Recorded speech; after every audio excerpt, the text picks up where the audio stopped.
Yeah. We gotta rise up. Rise up. Yo. Go for broke, give everything, better yet give your all. They don't wanna see you win, nevertheless show evolve. Wanna see my demise, you can be in for a surprise. Cause the sun ain't about to set, now it's about to rise. Come hell or high water, we gotta rise up. Despite the storm. All right, what's going on, everybody? I want to welcome you to this week's episode of the Stage is Mine podcast, presented to you by Double ETV. I'm your host, Terrence Till. Today is my honor and privilege to bring to the program counselor, sex therapist, and model, Sherry Sox. Sherry, how are you doing today? Great. How about you? I'm doing pretty good. It's a privilege and honor to have you on the program today. We'll start it off. Tell us a little bit about yourself. Okay. Well, one thing I did want to make the distinction, and people, they make this mistake a lot. I'm not a sex addiction therapist. I'm not a sex therapist. I'm a sex addiction therapist. And there's actually a big difference in those things. Okay. Well, I live in the Gulf Coast area. I just moved here in August of last year. And so something that I'm really excited about is, we didn't talk about this before, but my husband and I own a Brazilian Jiu Jitsu gym with another black belt from Louisiana. And so my therapy office is in the same building as our Jiu Jitsu gym. And it's been a dream of mine for a long time to put like trauma therapy together with like some kickboxing and Jiu Jitsu. And so that's finally starting to happen. So I'm really excited about that. But I am 48 years old. I have one birth child and 3 stepkids. And let's see, in June, I will have been married for 15 years. Okay. All right. So tell us a little bit about your time in college. Obviously, a lot of times that kind of propels people to where they are at later stages in life. Why did you choose psychology as your undergrad and social work when you went to graduate school? Well, it took me about 10 years to get that degree in psychology, and it's because I kept on chasing careers that I thought would make me money instead of worrying about if I actually liked the work. And so that's why it took me so long. My son was born in 1998, and after I had him, like I wanted to get things wrapped up with school, because I needed to be able to, be available for him and also financially support him. And so I went to my advisor and we looked at all my credits, over the past however many years. And my desire was always to help people. And so when we were looking at my credits, we realized that psychology and philosophy, and I ended up with a minor in English, that those were the things that I did best in and that I enjoyed. Okay. And what made you want to get into counseling? Well, there was a lady, my very first day, I used to work at the Department of Human Resources. It's kind of hard to get a job with just a degree in psychology. And so you kind of take what you can get. So I ended up at DHR, and there was a lady there. They let me shadow her my very first day, and she had a master's in social work. And I got to sit in a meeting with her with a family where abuse and neglect had occurred. And she ran that meeting. And so by the time I walked out of there, I was like, I want to be like her. I want to know what she knows, and I want to do what she does. And so, in DHR, I guess that's in a lot of ways, it's more of like a macro focus, and I like the micro. And so counseling was just a natural fit for me because I had done so much of it myself. Okay. Now, in your time over the years of counseling people, have some of the people that you've helped been empaths, and how do you kind of, help someone who has that type of makeup, as far as, their personalities? Well, empaths is a term that I encounter a lot in my therapy practice, and maybe the viewpoint that I have on it is not the popular one, but anyone that has any kind of compulsive behavior or addictive behavior, they always have trauma. So any of us people that you run into that specialize in any kind of addiction, we're also trauma therapists because they go together. So my perception of an empath is somebody that probably grew up having to spend a lot of brain power, especially as a child, to scan all the adults in the room to kind of keep themselves safe. And so as adults, even though we may not need all of those behaviors to keep ourselves safe anymore, we find ourselves still engaging in them. And so lots of times you'll see empaths, instead of like kind of being drawn to the people in the room that are the happiest, lots of times they'll be drawn to the people in the room that are not the happiest. So that can be not a lot of fun for them. But the more trauma work that, people that have those kinds of issues, the more trauma work that they do, the more that they are able to have some good boundaries and not let other people's moods impact them so much. Okay. Now, in your career, what was your time like working as a child service aide? Ooh, I worked at DHR for almost 6 years. And so your average person lasts there 2 or 3 years. Wow. I learned so much there that I really draw upon now, because I don't work with kids anymore. But the adults that I encounter, like, they can kind of tell me a few little things about their childhood and I can just fill in the rest because I've already seen it all. After I worked at DHR, I got burned out, but I didn't know it because I'd never been burned out before.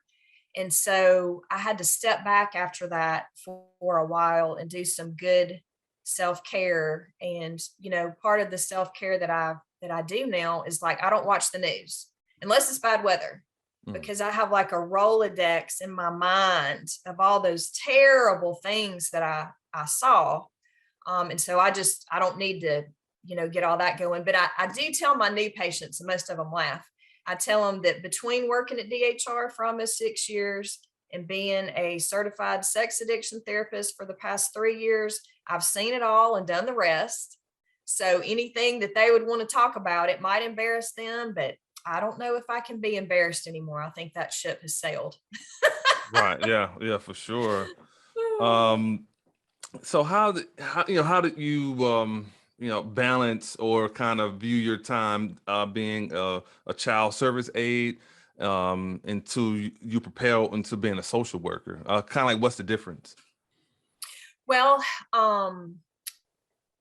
we called ourselves, like at DHR, I was mostly what was called an ongoing worker. And so you can have that job with a degree in psychology. But there was actually an interesting situation that was going on while I was working at DHR. There was a situation where Jefferson County DHR had gotten sued by a child's family, and the child had the initials RC, and DHR picked him up and put him in foster care due to allegations from a non-custodial parent saying that the home that the child was living in did not have, I think, like power or water or something like that. And that was found later not to be true. But they picked that child up and they put him probably in a group home or something like that. And they lost him for about 3 months. So his family didn't get to see him. And so any kind of problems that he had as a result of, whatever had gotten him involved, those were exponentially increased because of what DHR did. So as part of the settlement, there were a lot of changes that they called the RC consent decree. And part of those changes was that workers like me that had a degree in psychology or, whatever, if we got a certain level of satisfaction on our yearly reviews, we would be eligible to go get our master's in social work. And so that's what I did. It was a great gift to me. Yeah, definitely. Like you said earlier, about seeing some of the things that you've seen over the years in that line of work. What would you say is like one of the root causes that lead to a child being placed in a foster home? Well, based on what I saw at my DHR, most of the time it was substance abuse, unfortunately. Mm. And it's sad, kind of knowing what I know now about like how important attachment is from like birth to two. If a child doesn't attach to a primary caretaker from birth to two, nothing good will come of that. And so that attachment style is actually something that I have to assess, working with my sex addicts. And so, what would happen a lot of times is, a child would be born at the hospital, the mom and or the child would test positive for drugs, and then that child would be removed. And so that attachment would be disrupted from the very beginning. And sometimes it just never came back together. And so I think about that, and I'm sure to assess that when I'm working with my adults is, what was going on in your home when you were a child. And, substance abuse, unfortunately, is just rampant. It's probably rampant everywhere, but I saw it, it was, like I said, 75% of the cases at my DHR. Right. Now, let's say if a child is placed in a foster home or whatever, and the parents are great, they're doing all they can to love that child or whatever. Do you find sometimes, no matter how great the parents may be, sometimes they still, kind of looking for their natural birth parents, or still kind of don't feel 100% accepted because it's not their real mom or father? Yes, I have a lot of therapy patients that, that is their issue. And, based on what I've seen personally, which is, not representative of the whole, but the children that were adopted as very young infants that never went and found their birth family, they tend to do the best. Okay. But, that is, something that all of us, want to know is, who are we? And we get a lot of who we are from our parents. Mm-hmm. But most of the time when children that are adopted, when they go back and reconnect with their birth family, they still kind of see the issues that led to them being adopted in the first place. And there's just so much, it's just so emotionally charged. It's hard to kind of separate that out. One of my favorite quotes is from the Dune series. It's a book. And one of the characters says, the first victim of strong emotion is reason. That's powerful. Yeah. So making those decisions when I'm like really emotionally, whatever, I'm probably not going to be logical when I look back later. Right. Let me ask you one more question about your time as a social worker and child service aide, kind of transitioning to other things that you do as well. If unresolved issues occur in someone's life when they're a child, does that kind of follow them throughout most of their life? That you've seen? Yes, it does, and it's so interesting because so many people that I get as patients, the reason why they come and see me is because they hate their work. Okay.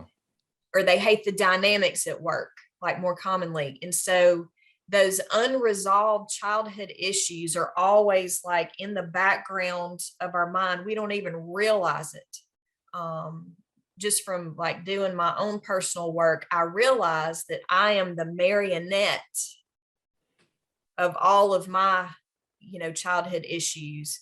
And so people tend to recreate those same dynamics in their work family and with their friends and in their family that they create themselves. And so that's the thing about those issues is they want to be resolved. So they come up again and again and again. And so people usually can't resolve them by themselves. And so what I do with trauma memories is a technique that's called EMDR, and that stands for eye movement desensitization and reprogramming. And it sounds like a bunch of woo-woo crap, but it works with about I would say 85% of the people that I try it with. And if that doesn't work, I have other things. But what that does, what EMDR is it's a way to reprocess trauma memories just by thinking about them and not talking about them. Because talking about trauma is re-traumatizing. Mm. So 99.9% of my sex addicts were sexually abused as children. Nobody wants to talk about that, but that's exactly, those memories need to be reprocessed so that they are not finding themselves doing trauma reenactment and things like that in the present. Okay. Your bio, is very powerful reading it. Now, one of the things that I was really excited to talk to you about, especially, my father was served in the Marine Corps for several years. He passed away about 2 years ago. But what was it like, counseling soldiers and veterans and helping them? Oh, there's some of my favorite people. They just have the best stories. That's one of the things that I really love about my day job is it's never, ever boring. Right. So it was very new for me to be working with veterans or service members. Like that was not really a group that I had encountered before. And so I was working in an inpatient substance abuse facility and they just moved me. They just put me in there. And so I just connected with them immediately. And it took me a while to figure it out. And again, this is just based on, my experience with the limited amount of people that I worked with. But the soldiers that I worked with at that inpatient substance abuse facility, they were my little grown-up DHR children. They went into the military searching for that sense of family because they didn't have it. So they came like preloaded, or maybe a lot of them already had post-traumatic stress disorder and things like that. And so you'll see a lot of substance abuse with people that have post-traumatic stress disorder because they need help like managing those symptoms. And alcohol and drugs will do it, but then there's like a whole nother set of problems. Mm-hmm. Yeah. So I loved it. Right. What are some of the stereotypes that people associate with counseling? And then what makes it kind of easier for some people to say, hey, it's okay for me to go ahead and I need to talk to somebody. I have some unresolved issues. Kind of like that saying that kind of like the first step, like, hey, I need help. Well, unfortunately, what I've been told by people that are in the military that are still interested, like in a career there, I have been told that if they seek out mental health help for themselves, that will basically torpedo their career. And of course, the VA is not known for having the best mental health services. Right. So lots of times that group is very resistant, and I totally understand that. But it seems like the younger that people are, the more receptive that they are to, counseling type things. And, counseling has gotten such a bad rap over the years and in many different situations. And, I totally understand that. But I also got to work with the geriatric population in an intensive outpatient situation at the hospital. Mm-hmm. And it was so funny because, everybody there knew that I was a certified sex addiction therapist. So talking about stuff like that, I just don't care about it anymore. And so things would come up with, the geriatric patients being sexually active. So I would get to talk to them, their families, all that kind of stuff. But, that group historically does not usually buy into counseling and stuff like that. But once they found themselves in it, lots of them would do really well. Okay.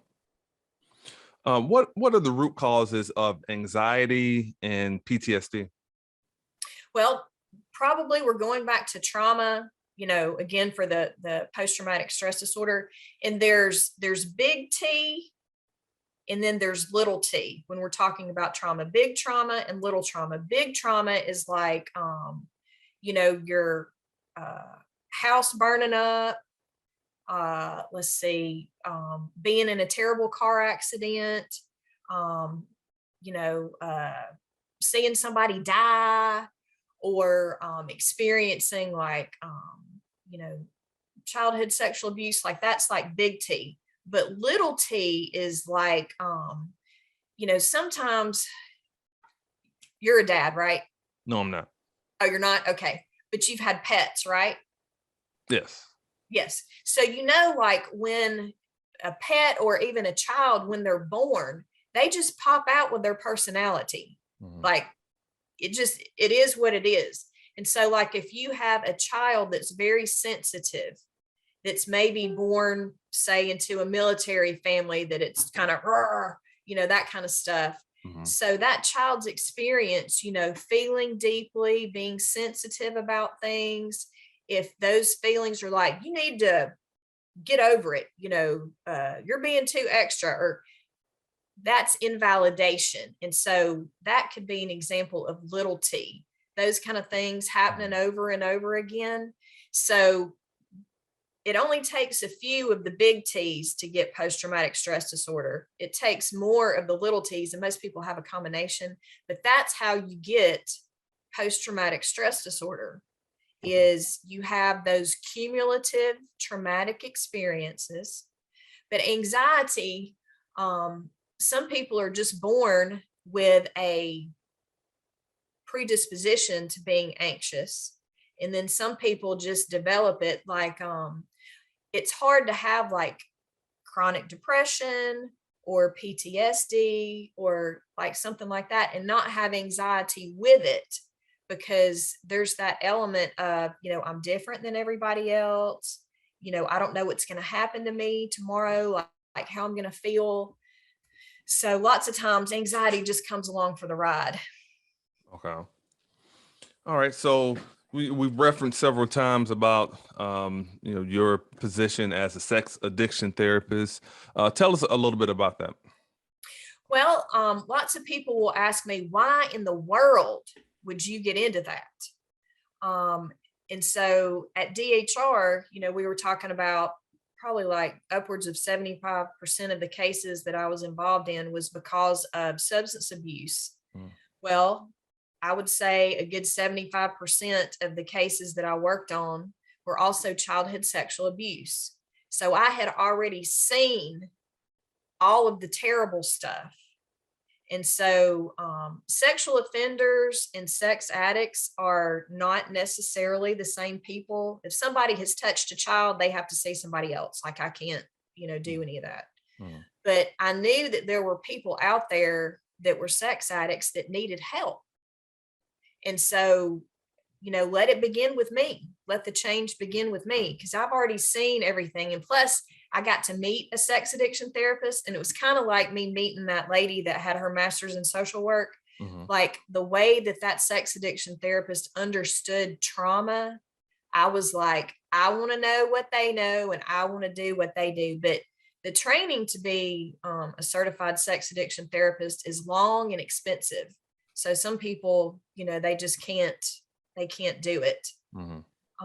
But I find that I work just as much with the adult children of sex addicts and their spouses, because once the spouse figures out what their sex addict has been up to, that can be deeply traumatizing. Right. Yeah. Yeah, I got a couple some deep questions to ask you about that. So number Okay. one, what is sexual addiction? And then number two, how would someone know that they are that? Those are excellent questions, and I get those all the time. So sex addiction is just like any other addiction. If a person's sexual behavior is causing them trouble at work, at home, at church, with the law, with their friends, like there's lines there. And, you know, so that's how somebody knows that that they're a sex addict.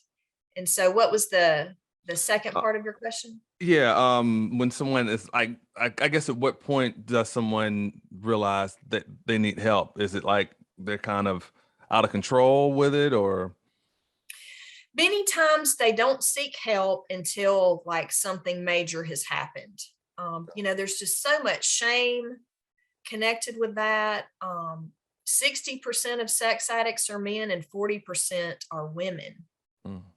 And so you really don't see many women accessing treatment or in the 12-step meetings, for whatever reason. But one thing I did want to talk about is the sex addiction. I think of it as an umbrella, and there are people that fall under the umbrella that you may not have thought about. Okay. So on one end is the sex addicts that act out, like they are the ones that are having affairs. They are the ones that are, revealing themselves in public. They're acting out. On the other end is sexual anorexics. They are also obsessed with sex, just like the acting out sex addicts, but they are obsessed with avoiding it. They are trying to avoid thoughts of sex. They don't want to have sex with other people. And so the thing that these two groups have in common is they are really afraid of that intimacy. So it's an intimacy disorder. So something has happened to them, trauma, where it has made them not be comfortable with just trusting one person. Like the sexual anorexics like to, if they do like to have sex, they like to have sex with people that they don't know very well, just like the sex addicts. So that's, or the acting out sex addicts. Mm-hmm. And so the usual presentation for a sex addict is somebody that goes between sexual anorexia and sexual acting out. They think when they're in sexual anorexia that that's healthy sexuality, but it's not. Another group that falls under the umbrella is people that prefer to masturbate to porn rather than have contact with a real person. And so there is a special group within that group,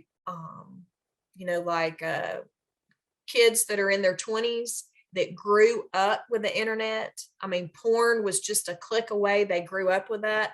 A lot of them chose to meet their sexual needs through that venue, and they completely took themselves out of all of that uncomfortable, junior high and high school, courtship and fumblings and embarrassment. They just opted out of that. And so then when they get to be, in their mid to late 20s, they see all of their peers getting married, having long-term relationships, having children, and they don't even know where to begin. Okay.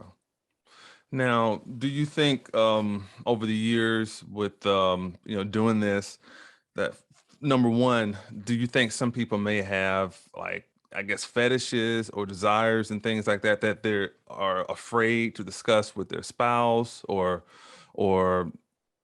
significant other because of shame, or feel like the other person may think they're weird? So the foot fetish is the most common fetish. And so you see behaviors about foot or all of the fetishes increase, like with the fear of like sexually transmitted diseases. So they have an interesting relationship. But the thing to remember about sex addicts is one of the features of addiction that make it unique is it grows worse over time. So somebody might start out with, really liking, porn, say, and it's got girls that have a clown nose on. Well, they'll get tired of that after a while, and then they'll move on to something else. And so it just becomes more and more specialized. But yeah, people do have a lot of shame, about the fetishes. And it's so interesting because John Money did a lot of work to talk about and discover what's called our love map and our arousal template. And so that gets done like kind of smack dab in the middle of our formative years, which are 2 to 10.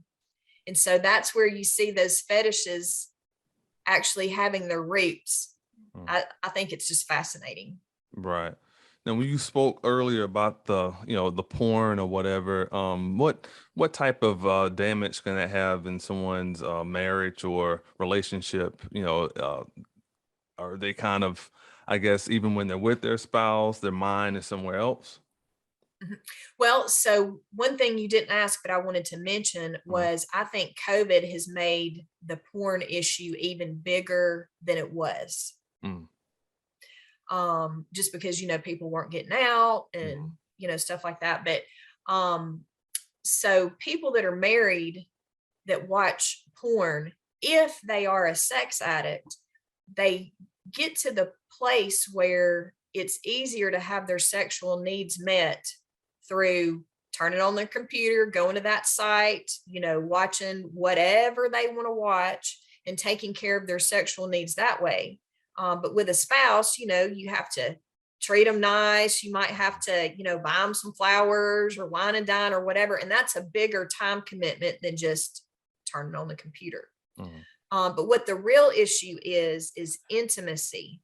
Intimacy is when I'm vulnerable and open and honest on purpose to deepen the relationship. And so remember, sex addicts, they are not good at intimacy. So a lot of them would rather masturbate to porn than have sex with their spouse mm. because of the intimacy. Right.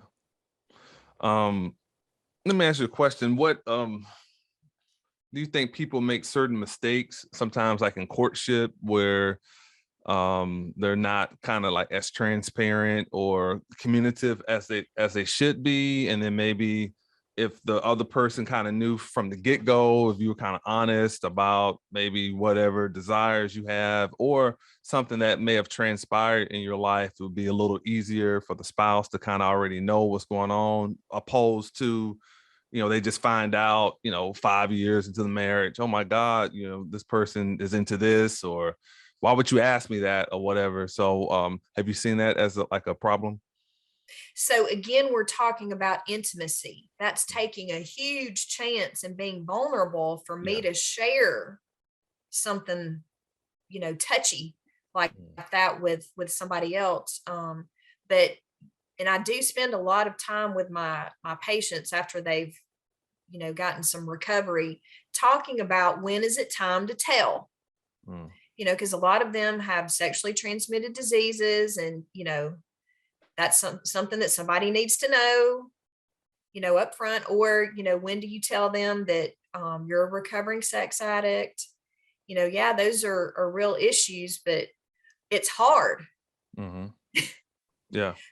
But I say that honesty is the best policy. And, usually my rule of thumb is just to tell them and tell them sooner rather than later. And then that way, if it's something that they can't tolerate, then you won't be more invested. Okay. Now, when people are addicted to sex, how do they view sex if they are married or in a committed relationship with somebody?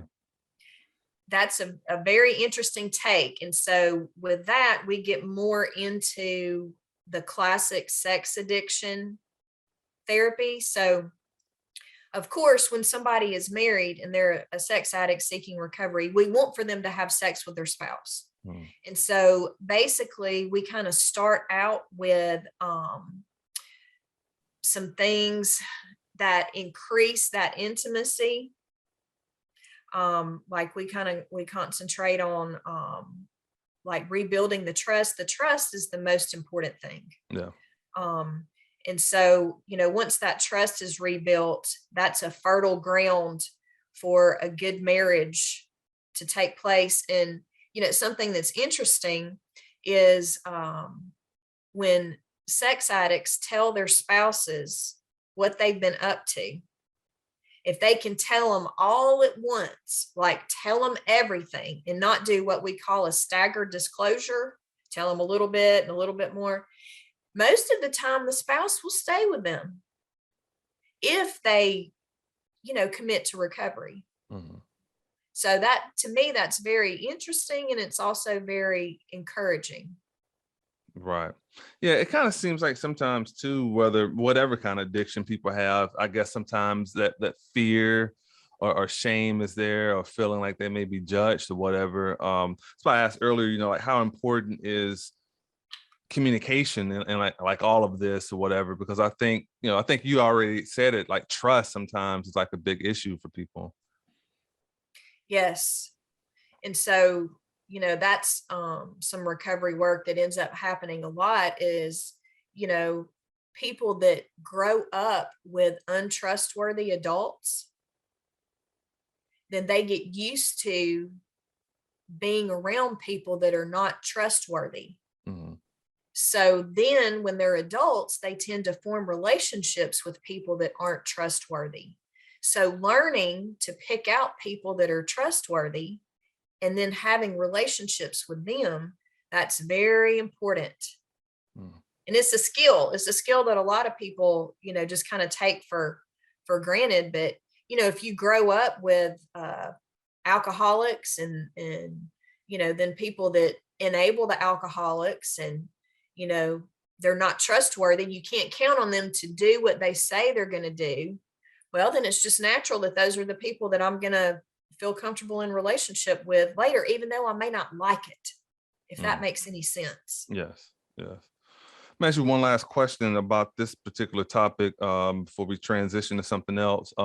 When those issues go unresolved, let's say someone is never transparent with their spouse, they never communicate that they have those issues, does that sometimes lead to, I guess, can it lead to impotence, or can it lead to other issues for people as far as like they just never get satisfaction being with their spouse? I guess visually their mind is always thinking about porn or thinking about something else, where when they're with their spouse it's not even as fulfilling, because I guess it's too vanilla for them or whatever, like if those issues go unchecked, like what normally happens? Well, with the sex addicts, if you remember, it always gets worse over time. But a lot of the porn addicts that I've worked with, their spouses, they notice like that their body is here, but their awareness is somewhere else. They're just kind of checked out. Yeah. And all they ever want to do is get back to their computer.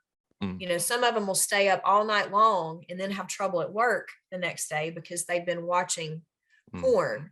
Wow. And so, they just kind of use up all their emotional energy on that. And that becomes, the issue. And then, the hurt spouse, they're like, I can't compete with these, 18-year-old airbrushed, whatever.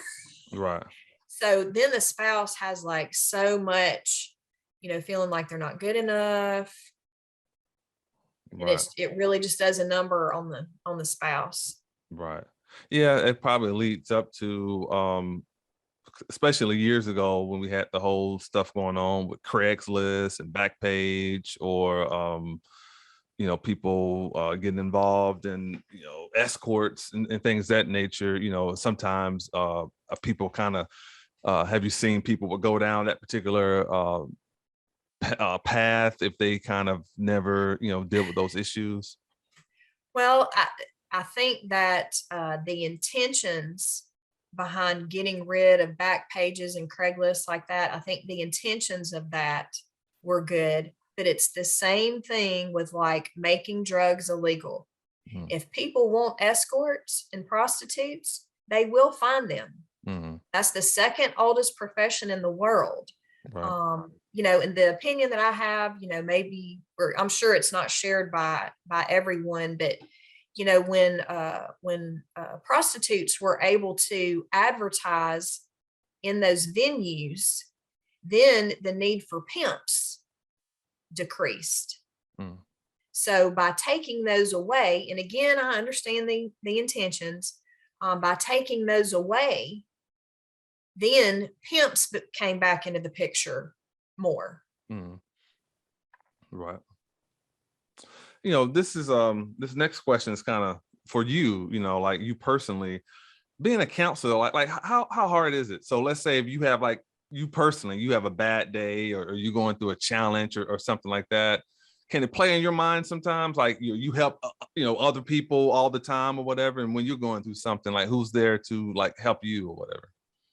Well, there's a saying in my business: behind every good therapist is a good therapist. Okay. So I have a therapist too. Okay. And I talk to them regularly. And it's no accident, like I work I do therapy Monday through Thursday. And so after I get finished in my therapy office, I change clothes and I go right next door and I teach Jiu Jitsu. So that's a great, release for me because, when you're teaching Jiu Jitsu or you're doing Jiu Jitsu, like you have to have your head in the game. And so if I've got my head there, if I'm kind of mindful in those classes, then I'm not thinking about, what I heard in the therapy office. But, I was telling you that I burned out after I was at DHR. And so my self-care has dramatically increased since then because, as therapists, we need great self-care to bring our best selves to our patients because they deserve it. Yeah. Okay. What made you get into jiu-jitsu? So after I had burned out, I was in terrible physical shape. I had just neglected myself. I didn't go to the gym or, anything like that. So I actually started out doing personal training, and I will never forget my personal trainer, my very first session with her. She had me lay down on the ground and get up 50 times. I can't even remember how long it took me to do that, but I almost could not complete it. So I stuck with her and got better. And that was when Zumba was first coming out and really big, and it hurt my knees for some reason. So the only other option that was in our little bitty gym was kickboxing, like Muay Thai. So I started doing that and absolutely fell in love. And so then there was a guy that had trained judo and jiu-jitsu in Japan, which is different from Brazilian jiu-jitsu, that was kind of using the same space. So then I started doing that, and I went to my first competition and absolutely got spanked by the Brazilians. So then I joined the Brazilians. So now I'm a purple belt in Brazilian Jiu-Jitsu. So it goes white, blue, purple, brown, and black. So I'm halfway to black belt. Okay. Now, how did you get into modeling? So I actually had the privilege of going to modeling school when I was a teenager. And I also got to take photography as an elective. And so I started those classes because I wanted to be in beauty pageants, but I was such a tomboy because I rode dirt bikes and played soccer and stuff like that. I didn't even know how to walk in heels. So wow. And so I ended up going to that modeling school and just had a great time. And then life happens, and I'm only 5'2", so they weren't knocking my door down wanting for me to model for them. They like for models to be tall. And then when COVID hit, my best friend had just bought a real camera. And so I would help him by modeling. And then, the younger models can be flaky. And so they didn't show up. And so then it would just be me. So then I got to kind of get back in touch with all that I had learned. And so now it's like an opposite to my working. To me, it's like a kind of like an artistic expression, but I really enjoy it. Yeah. I was about to ask, what do you love most about it? I like kind of getting in character, because again, that's kind of getting out of my head. I find myself doing the pinup genre the most. And so that's a lot of facial expression and, the elaborate hairstyles and the clothes and all that. It's just, it's a lot of fun. Okay. Who has influenced you over the years? Wow. I guess I would say for these past few years, I've been really into the principles of Buddhism, which I consider myself to be a Christian, but Buddhism pairs well with all religions because it's all about me keeping calm no matter what's going on. And so, I learned the value of that with all my children, because they're 2 years apart. And when they were all teenagers, I was just like, Right. But even for my patients, they need for me to be calm so they can almost like kind of cling to that in a way to calm themselves. And so, again, I was telling you that my favorite quotes, one of my favorite quotes was, the first victim of strong emotion is reason. Yeah. That kind of goes along with, Buddhist ideas too. So I guess that's what I would say has been my greatest influence the past few years. Okay. And how did you deal with COVID over the last 2 or 3 years, and your patients as well? Well, that's very interesting because, like when I was telling you, I moved from Jasper, Birmingham area, down here to the Gulf Coast. I had been doing some telehealth anyway, just, because of COVID. And so that kind of forced my hand, because I was one of those diehard people. I want to be, in your presence so I can see, everything and all that. But COVID kind of pushed the envelope and made most of us do telehealth. So when I moved down here, I thought that some of my patients from Jasper, that they would stick with me with telehealth, but that I would have to find like a whole new group of people. Like it was going to be, a big deal.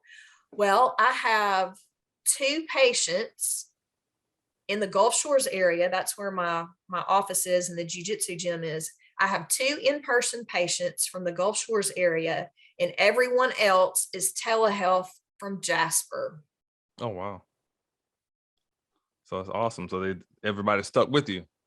Pretty much they did. And that was very shocking to me, which, my therapist was in Birmingham and I see her at through telehealth. So I just did it too. Okay. And what are your goals for the rest of this particular year? You have any goals, things that you want to accomplish and get done? I would love to be honored with the cover of a magazine. I got published for the first time last year, and that was just, it was an honor for me, especially at 48 years old. Yeah. I mean, right. So I would like to do that. And jiu-jitsu, it really challenges me, really on the daily. And so I just want to keep with that. My goal with that, of course, is to be a black belt. And I don't care how long it takes me, I'm still going to do it. And then that program that I was telling you about, where I could blend like trauma treatment therapy with martial arts, I would love for that to expand. And I'm just trying to be open about like, what would that even look like? Yeah. Things just seem to go better that way. Okay. Well, I do this every interview I have. I'm going to throw a couple of rapid fire questions at you and just answer to the best of your capability. And it gives the audience a chance to, know a little bit more about your personality. Okay. Are you a model? So who's your favorite model? I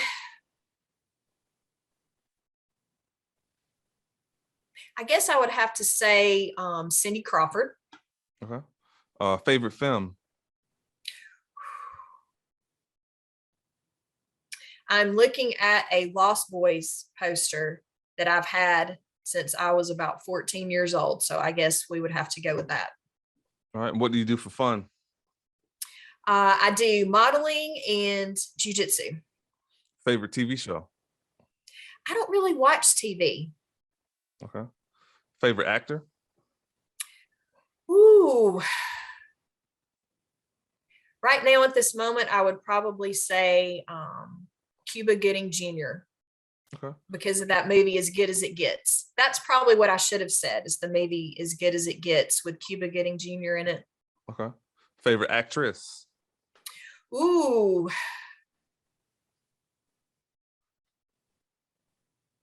I just cannot, there's just not one that comes to mind right now. Okay. You have a favorite recording artist? I have recently, I'm kind of slow to the game, but I've recently discovered Adele, and I just really love her stuff. Okay. Favorite places to travel? Oh, I love New Orleans. It's Okay. just my place. Okay. Hot or cold? Hot. And two more. What motivates you? My husband and my children. Okay. And when it's all said and done, what do you want your legacy to be? I think about that a lot, actually. I want for my legacy to be a legacy of recovery. Okay. All right. Anyone that's interested in learning more about your modeling, Jiu Jitsu, or just learn more about you, you can give them your social media handles and how they can reach out. Yes. So on Facebook, I'm Sherry Sox, SOX. And then on Instagram, I'm Sherry the Model, SHERI. And then that's also my name on my Facebook modeling page is Sherry the Model. And then our jiu-jitsu gym is Gracie United Gulf Shores. All right, Sheri, I really appreciate you taking time out of your busy schedule to come on the program today. And those of you who tune in today, thank you so much for tuning in to the Stage is Mine podcast. We'll see you next time. Take care. I want to thank everybody for their support. Those of you that have been watching all of our podcasts. If you're interested in donating to the Stage is Mine podcast, you can send that two ways via PayPal or Cash App. Our Cash App is Terry from the A, and our PayPal is EETV101. Support this machine today to help us continue to do what we're doing. Also, if you're interested in becoming a sponsor of the Stage is Mine podcast, email me today at EETV@yahoo.com or call 334-498-5394. Thank you very much. I want to thank you for tuning in to today's program. Be sure to hit that like, subscribe, and notification bell for all things pertaining to the Stage is Mine podcast. Until next time, take care. Broke, give everything, better yet, give your all. They don't wanna see you win, nevertheless, show evolve. Wanna see my demise, you can be in for a surprise, cause the sun ain't about to set.